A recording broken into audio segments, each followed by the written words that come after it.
So like I was saying before, they told me that Chidi cannot hear. He has hearing because we did hearing test.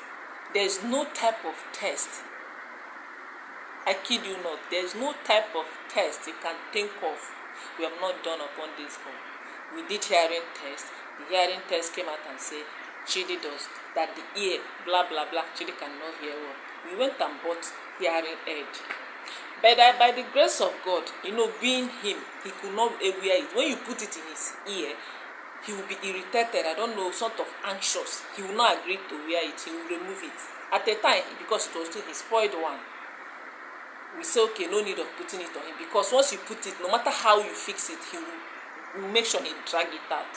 So we stopped putting it. But by the grace of God, now, we went back.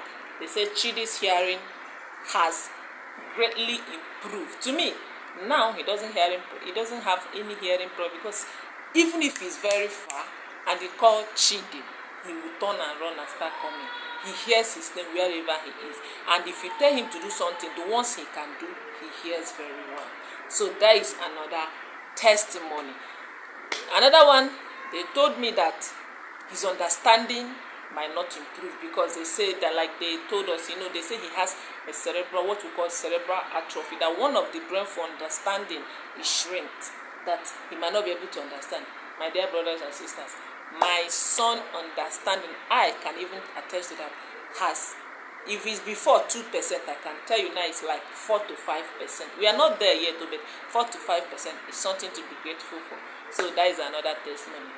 So I just want to push this out there to also encourage other mothers that have special need children. There is hope. That is only what I can tell you. There is hope. I saw a Facebook post of a woman who has a special need child. Her own daughter will be around 22 to 23 years now. He said the same thing, that when they were smaller, when the child was smaller, that he doesn't sleep, that he could remember sleeping in the hospital floor many times, that the diagnosis was too much, that at the time he became confused, which was also in my own case. At the time there was like, what is going on? This is one person you had listing this bunch of diagnoses. He has hearing problem, he has low muscle tone, he has cerebral atrophy, he has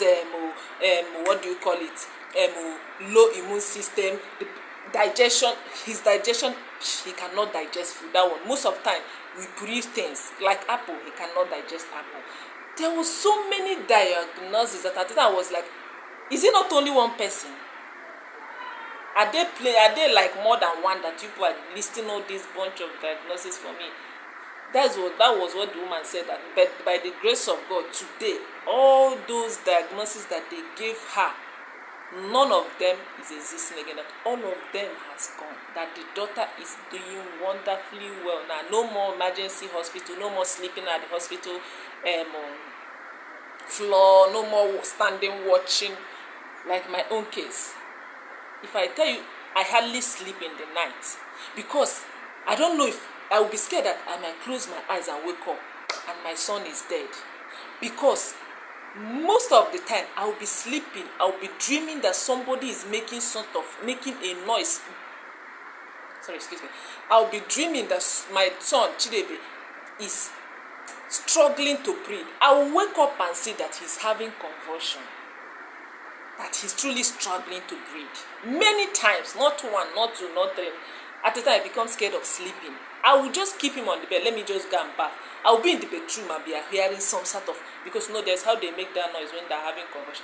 I will be in the bedroom, next I'll be hearing I will rush out and see that he's having convulsion. I will just wear clothes and they will start rushing to the hospital. My dear, the journey was never easy. I just want to tell you a small story of that boy. That boy you see there, see my son Chidebe, is a testimony. His life is full of testimony. How many times I cannot count how many times I slept in the hospital now. And you're sleeping in the hospital, you're not angry you're sleeping. We only anxious that let your son get well. Whatever they're doing, whatever they're handling, whatever they're saying, your own is let this boy come out of this. Because at the time I was thinking that this boy will not make it, especially that convulsion one. I was thinking that whenever he's having that convulsion, I'll be asking myself, God, is this the day? is this the day? Is it the day that I will say, is this the day that it will end? But by the grace of God, we are still here, 8 years stronger. 8 years stronger. That's what we are today. And I'm grateful. I'm more than grateful. So, I just say, let me tell you a small story of our journey. Our journey. It's not yet complete. The journey long, but I say, let me summarize it. I know the minutes are already long.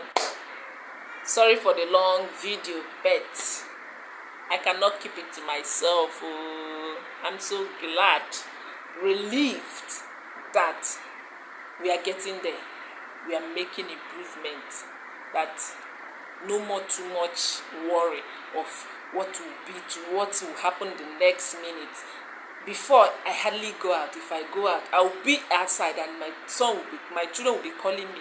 I will be outside and my children will be calling me, Mommy, Chidi. I will start rushing. If you see me, I will be rushing home. It was like, oh God, I don't know how to say it, but now I can go out to the market and have peace of mind that nothing is happening. And I'm grateful to God for that. So, thank you for tuning in.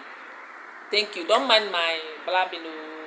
I cannot help it. So, have a wonderful day, guys. Bye-bye.